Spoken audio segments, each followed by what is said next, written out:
Good morning.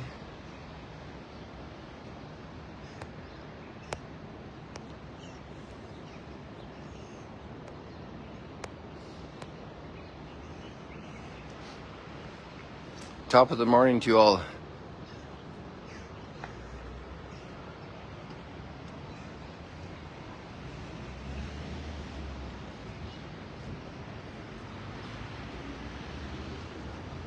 When you hear heavier traffic, like machinery and that, it's not a problem on Sunday. It's the first day of the week.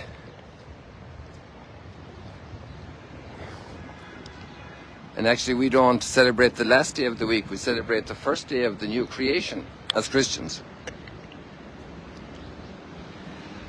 We're not celebrating the completion of the creation act, but the new creation. Some Christians have a kind of a problem with that. They kind of missed out that part of the understanding of Sunday. It's naturally also good it's a great blessing for society to be able to stop for 2 days. There are some countries that demand their people to work 7 days a week and they have 1 day a month off. It's for those of us who are used to having a culture of 5 days a week work, and in some places it's even less, the way it's organized, if they do a little longer day. 4.5 days work, and that the human being can enter into that leisure, that not the lap of luxury leisure, but the leisure of not being under duress of producing, not being stressed out, not being a beast of burden.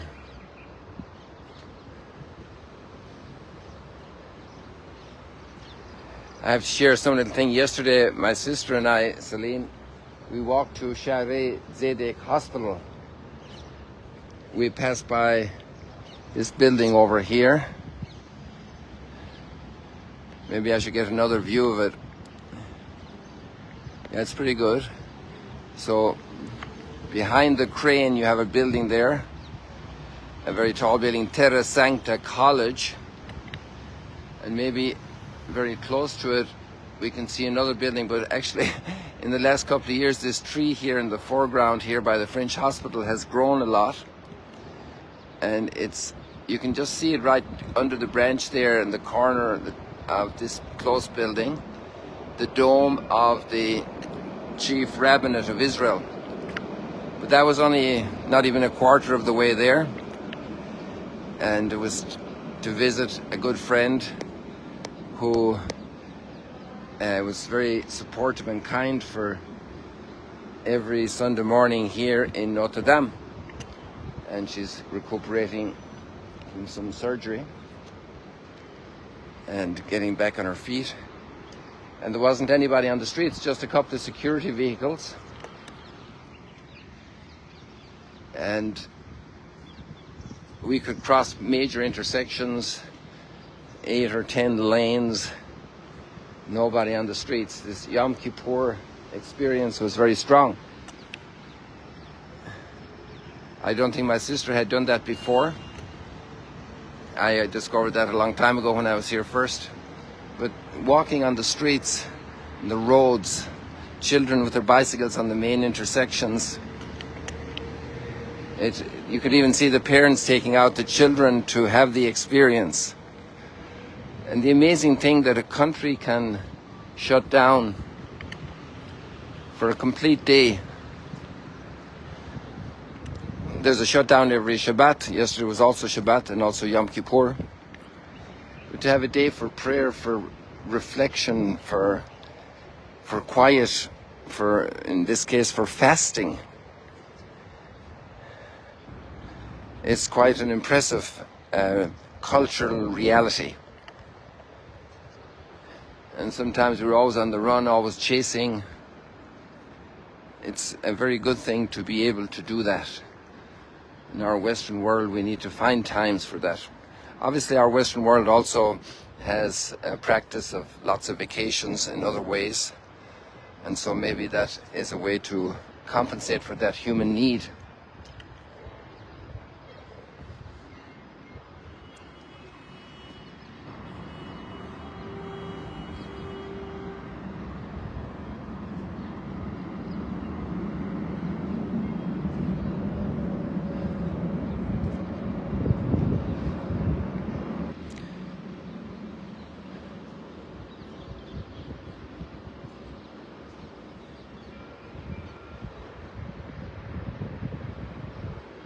So let's turn to our readings today.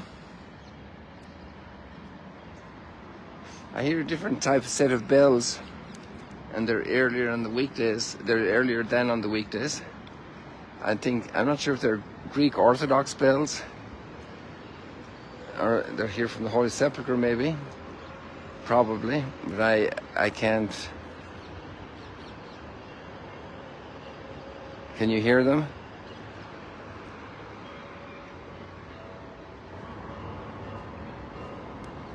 Now they're clearer.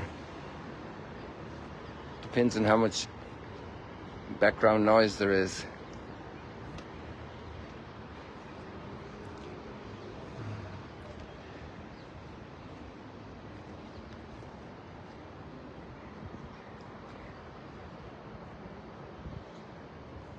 So the big dominant theme today we have in the readings is about riches and wealth. And that concerns every human being because we're all people of body and material. We need houses. Look at all the houses that are built here, all over the city, in the distance. There's probably close to 1 million people in the extended Jerusalem area if you include some outer villages and close towns. Imagine the amount of work and commitment. Even this house here that we're in, Notre Dame, looking at that, what it took to build. It was built with camels. Camels carried the stones up on ramps. 140 years ago, more or less, it started. And the stone was quarried right here, so there wasn't a major transport need from outside, which is also a big part of construction, but all the stone was quarried underneath here. Just to consider the effort that took. We have pictures from that time and the quarry work, and people needed compensation. They provided for their families. The need for resources to feed their families, to have housing for their families, to provide for health, for clothing, for food. So money then becomes a means of transaction to provide the basic needs.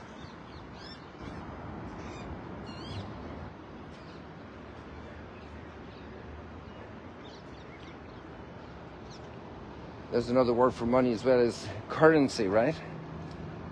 And exchange. In Spanish, cambio, the change you have. To change this for that. So it's moving. Money is moving. And it's moving between people, from people, to pay for groceries, to buy clothes, to provide transportation, to fix a leak in the roof. It all needs money. And the questions we have in the readings today deal with the very big questions surrounding the whole reality of money. It's good to have money to provide for these needs. It's very difficult and not good when families don't have enough resources to provide food for their children, the very basics.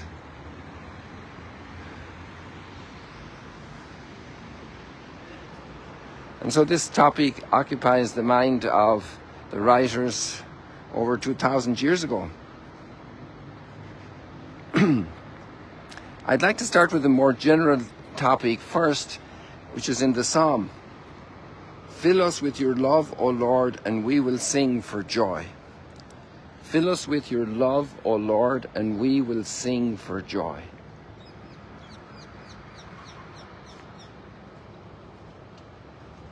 What a powerful line, and it's really what we all want. The foundational aspiration. Fill us with your love, O Lord, and we will sing for joy. And the first line that's offered from Psalm 90 here is 2 verses earlier than the responsorial, and it is, teach us to number our days aright, that we may gain wisdom of heart. About having a view of our whole life and the purpose of our life. And it's a funny thing, or a real thing, a dramatic thing, that somebody who made millions and millions and millions of dollars, at the end of their life they're giving it away, or they're losing it. They're either giving it away voluntarily, or they're losing it by economic problems.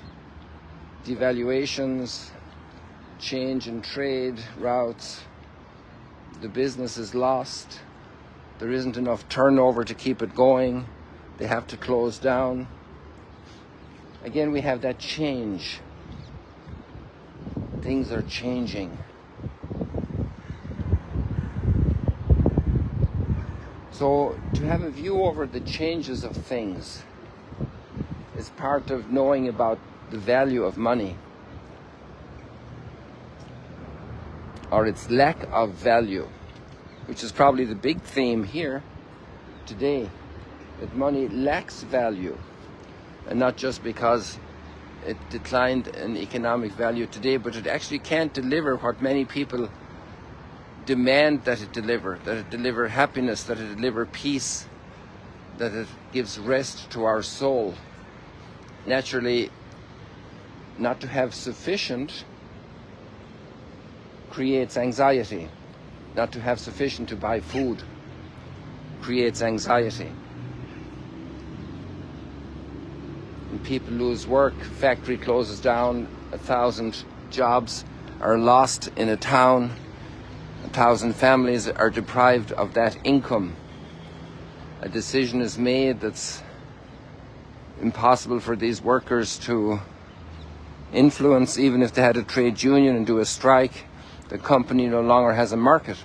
So there's not going to be an income of revenue for the company. They cannot keep the jobs.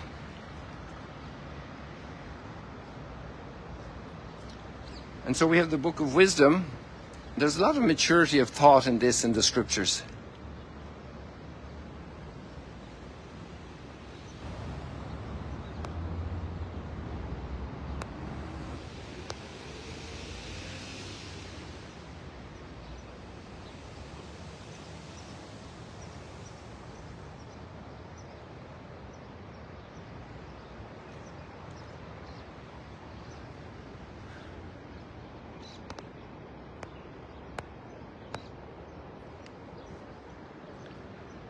I prayed and prudence was given me. I pleaded and the spirit of wisdom came to me.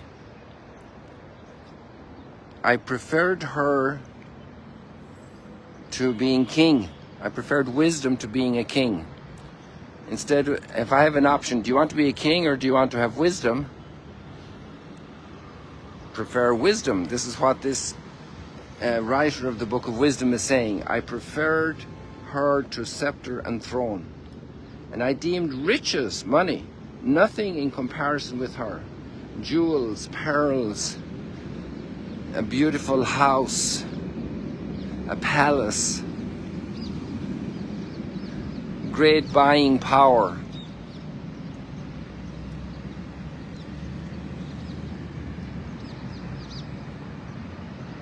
I considered all of that nothing in comparison with wisdom. And so we have one person who is a billionaire but very unwise, and you have another poor person who has a little hut, a little shack, and struggling each day to provide for the family, but is very wise in approach very loving with the children, with his spouse, with her spouse.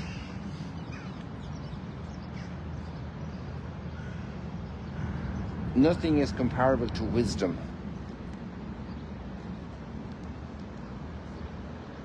No money, no amount of money, no amount of possessions.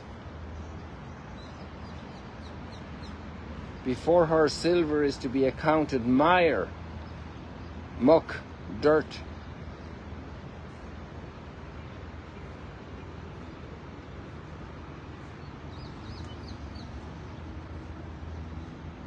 Because the splendor of wisdom never yields to sleep.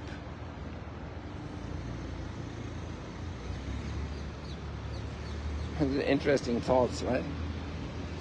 Yet all things come together, came to me in her company. All things together came to me in her company. If I have wisdom, I have all I need.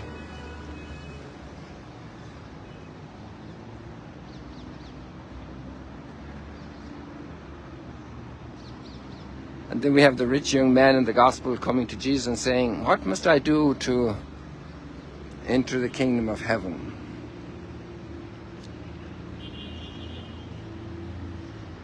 What must I do to inherit eternal life? Inheritance also could be seen in terms of money. What must I do to inherit eternal life? And Jesus says, keep the commandments. So we must do things for eternal life. We must keep the commandments. Jesus didn't abrogate the commandments. Do not lie. Do liars enter the kingdom of heaven?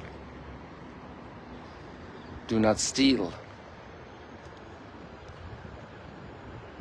And interestingly, you see, these are our social relationships. How I treat others, if I'm honest, truthful, fake news, putting on impressions, trying to look better than I am, or even the other kind of illness is trying to look worse than I am. Pity me, pity me, pity me. Do not lie. Do not bear false witness against somebody. How horrible.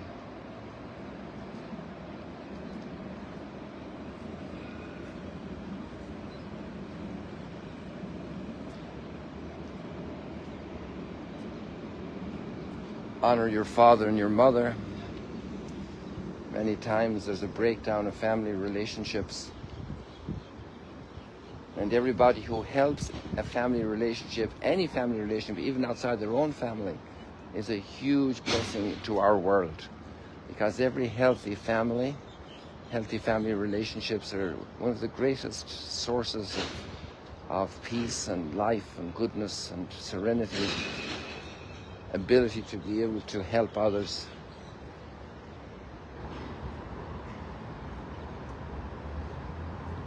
And this guy was saying, I did all of these things. So a very upright person, a very well-related person to others. But he had one problem. When Jesus said to him, go and sell all you have and give it to the poor, and come follow me and you will have treasure in heaven, he went away sad. His wealth was the cause of sadness. His soul was filled with sadness at the invitation of the kingdom, and the reason was his wealth. He was attached to his wealth.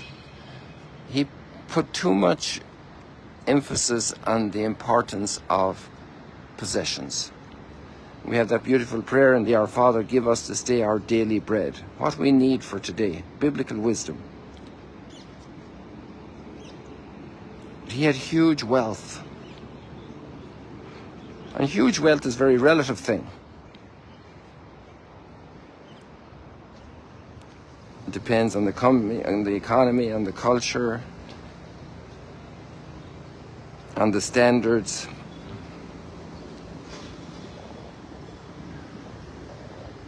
People, God bless you.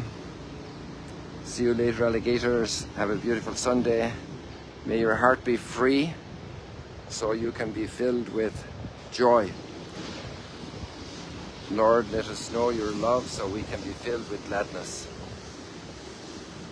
See you later, alligators. Have a blessed Sunday filled with wisdom. Wow, I'm not getting this thing to turn around. There we go. God bless you.